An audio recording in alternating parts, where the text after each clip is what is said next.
क्रांति जी, आप राष्ट्रवाद और जनवाद में ही कविता क्यों लिखते हैं? आपने इसे ही क्यों चुना? इसके बारे में कुछ बताना चाहेंगे? देखो, कविता अंतरात्मा की आवाज होती है। कवि जो चाहता है वो नहीं लिखता, कविता अंदर से पैदा हो जाती है। परिस्थितियां उससे ही जो है रस, श्रृंगार, वीर रस, ओज, हास, करुण पैदा होते हैं।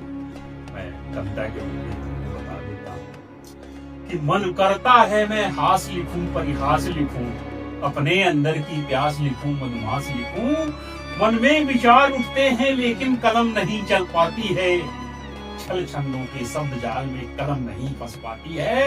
अन्याय देखकर जब मुझसे वो रहा नहीं जाता है, अन्याय देखकर जब मुझसे वो सहा नहीं जाता है, दुख दर्द देखकर जनता का जब सहा नहीं जाता है, तो मेरे अंदर की चिंगारी तब ज्वाला बनने लगती है। लावा बनकर मेरी कविता अंगार बनने लगती है, लावा बनकर मेरी कविता अंगार बनने लगती है। तो चीख चीख कर तभी क्रांति के गीत सुनाने लगता हूँ। जनता के आगे आकर मैं दर्द सुनाने लगता हूँ, जनता के आगे आकर मैं दर्द सुनाने लगता हूँ। इस तरह से कविता पैदा होती है। और क्यों कविता, परिस्थितियां कौन सी आ जाती हैं कि कवि को जो है वो कविता लिखना पड़ता है?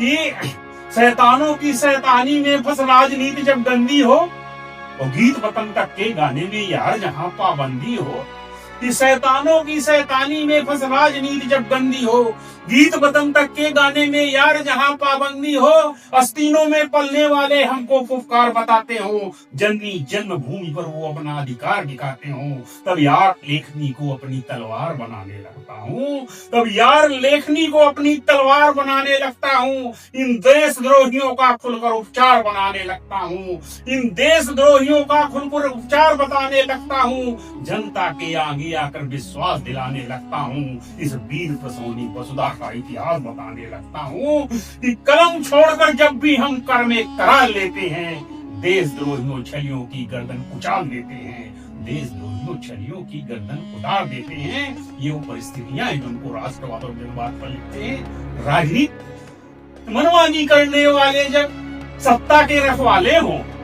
मनमानी करने वाले जब सत्ता के रखवाले हों, शैतानी करने वाले ही यार जहां मतवाले हों, खुलेआम मधोस सनातन को ही देते गाली हो, खुलेआम मधोस सनातन को ही देते गाली हो, सेना तक को अपमानित करने की यहाँ बहाली हो, राजनीति में घुस आए जब गुंडे और मवाली हो, काली कलकत्ते वाली का खप्पड़ लगता खाली हो, तो मचल उठे जो देश के खातिर सोई हुई जवानी को, तूफानों से टकराने सिंहों की मर्द रवानी को, हिंदुस्तानी पानी को मैं याद जगाने लगता हूँ।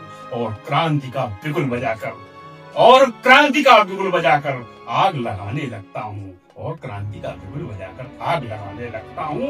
ये आग अंदर से पैदा होती है, वही आग तुम्हारे जैसे नौजवानों के अंदर होती है जो देश में आर्थिक, राजनीतिक, सामाजिक क्रांति लाती है और देश को दिशा देती है।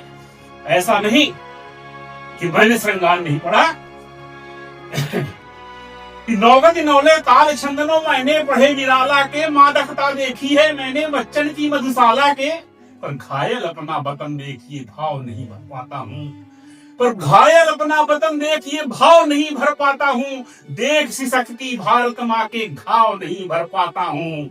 चीख चीख कर तभी क्रांति के गीत सुनाने लगता हूँ, जनता के आगे आकर मैं दर्द सुनाने लगता हूँ। और वो दर्द क्या है कि सच्चाई लिखते लिखते ये कलम नहीं रुक पाएगी, सच्चाई लिखते लिखते ये कलम नहीं रुक पाएगी, चाहे कुछ भी हो जाए पर कलम नहीं बिक पाएगी। अगर कहीं बिक गई कलम तूफान मोड़ कर रख दूंगा, सौगंध आपकी खाता हूँ ये कलम तोड़ कर रख दूंगा, सौगंध आपकी खाता हूँ ये कलम रो तोड़ कर रख दूंगा। और हमारा फर्ज है कहा रचनाकार का कि गीत वतन के गाने में मैं कभी नहीं रुक सकता हूँ, टूट भले ही जाऊं लेकिन कभी नहीं रुक सकता हूँ, कि गीत वतन के गाने में मैं कभी नहीं रुक सकता हूँ, टूट भले ही जाऊं लेकिन कभी नहीं झुक सकता हूँ।